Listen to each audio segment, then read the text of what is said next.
नमस्कार दोस्तों, मैं प्रदीप कुमार सिंह ज़िंदगी तेरा शुक्रिया में आपका स्वागत करता हूं।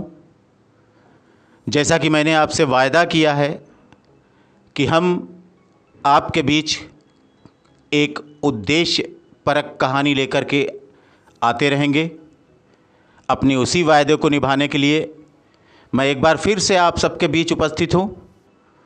आज की कहानी का शीर्षक है आज की वास्तविकता। एक बच्चे को आम का पेड़ बहुत पसंद था। जब भी फुर्सत मिलती वो आम के पेड़ के पास पहुंच जाता, पेड़ के ऊपर चढ़ता, आम खाता, खेलता और थक जाने पर उसी की छाया में सो जाता। उस बच्चे और आम के पेड़ के बीच एक अनोखा रिश्ता बन गया। बच्चा जैसे जैसे बड़ा होता गया वैसे वैसे उसने पेड़ के पास आना कम कर दिया। कुछ समय बाद तो बिल्कुल ही बंद हो गया। आम का पेड़ उस बालक को याद करके अकेला रोता रहता था। एक दिन अचानक पेड़ ने उस बच्चे को अपनी तरफ आते देखा और पास आने पर कहा, तू कहाँ चला गया था? मैं रोज़ तुम्हें याद किया करता था। चलो आज फिर से दोनों खेलते हैं। बच्चे ने आम के पेड़ से कहा, अब मेरी खेलने की उम्र नहीं है, मुझे पढ़ना है, लेकिन मेरे पास फीस भरने के पैसे नहीं हैं। पेड़ ने कहा, तू मेरे आम ले जाकर बाज़ार में बेच दे, इससे जो पैसे मिले अपनी फ़ीस भर देना।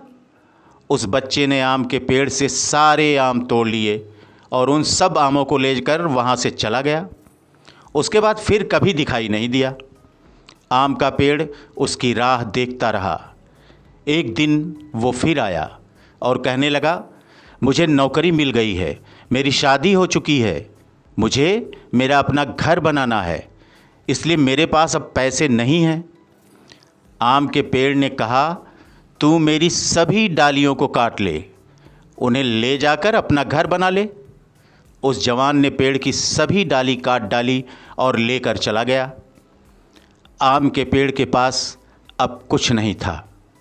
वो अब बिल्कुल बंजर हो गया था।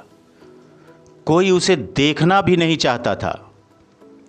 पेड़ ने भी अब वो बालक जो कि जवान हो चुका था उसके वापस आने की उम्मीद करना छोड़ दिया था। फिर एक दिन अचानक वहाँ एक बूढ़ा आदमी आया। उसने आम के पेड़ से कहा, शायद आपने मुझे नहीं पहचाना। मैं वही बालक हूँ जो बार बार आपके पास आता और आप हमेशा अपने टुकड़े काट कर भी मेरी मदद करते थे। आम के पेड़ ने दुख के साथ कहा, पर बेटा मेरे पास अब ऐसा कुछ भी नहीं है जो मैं तुम्हें दे सकूं। वृद्ध ने आंखों में आंसू लिए कहा, आज मैं आपसे कुछ लेने नहीं आया हूं, बल्कि आज तो मुझे आपके साथ जी भर के खेलना है, आपकी गोद में सर रखकर सो जाना है। इतना कहकर वो आम के पेड़ से लिपट गया और आम के पेड़ की सूखी हुई डाली फिर से अंकुरित हो उठी। वो आम का पेड़ हमारे माता पिता हैं। जब छोटे थे उनके साथ खेलना अच्छा लगता था। जैसे जैसे बड़े होते चले गए उनसे दूर होते गए। पास भी तब आए जब कोई ज़रूरत पड़ी, कोई समस्या खड़ी हुई।